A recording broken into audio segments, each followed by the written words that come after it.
Okay? So we talked about Tauheed, right? Because this is the proclamation of all the prophets. To worship Allah, and Abdullah, and stay away from Taghoot.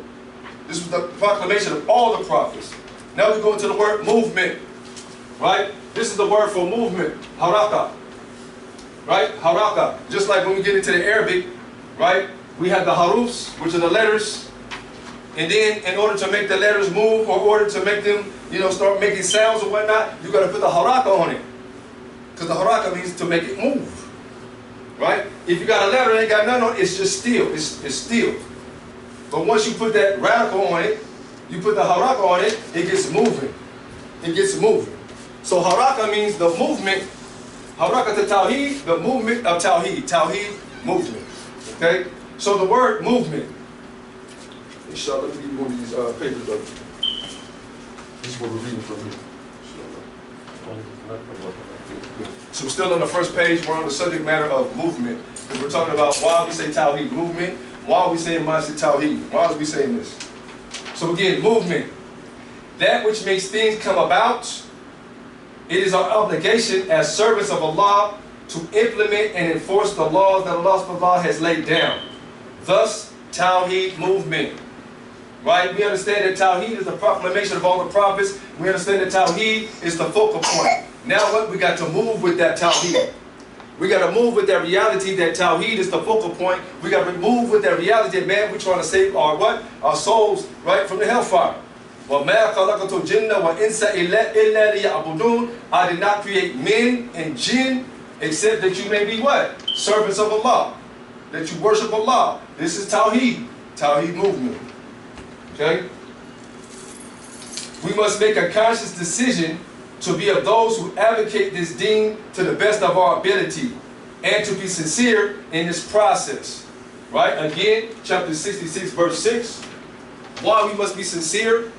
Because if you're sincere, you understand that Allah says what? Oh, you who believe, save yourself, your nafs, and save your family from a fire whose fuel is men and stones, over which there are angels that are firm and fierce.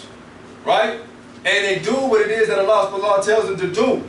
Right? They do not disobey what Allah tells them to do, but they do what it is that Allah tells them to do. This is what we're supposed to fear. You're supposed to fear the malaika.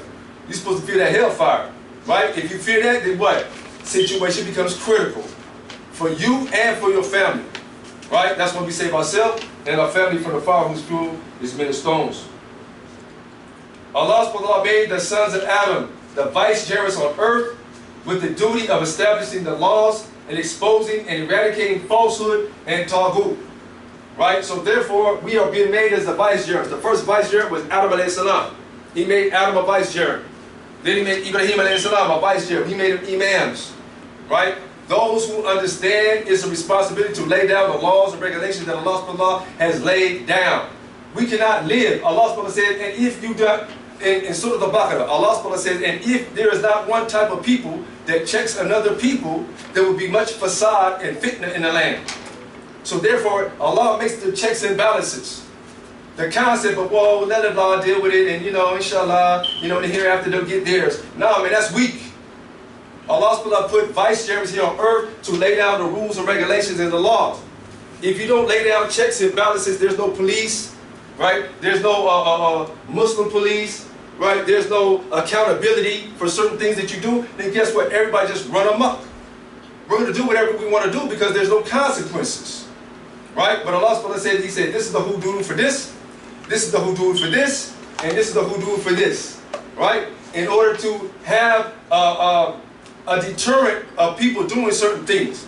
But if you don't have no deterrent, you don't have no consequences, you don't have no punishment, then Allah said what? There would be much fasad in the land. Again, Allah made the sons of Adam the vicegerents on earth with the duty of establishing His laws and exposing and eradicating Taghoot. Where also it's incumbent upon us that we expose Taghoot. We expose Shaitan. Right? Taghoot means Shaitan.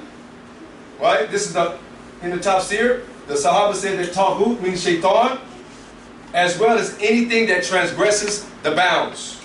Right? We even talking about going to the Taghoot law system. Don't go to the Taghoot to get judgment. Right? anything that's against the Quran and the Sunnah, anything that's against Islamic rules and regulations, right? Democracy, communism, or any type of other ism and schism, but it's not Islam. We cannot put that over Islam. That's Taghoot. That's transgressing the bounds. Okay? Next page, inshallah.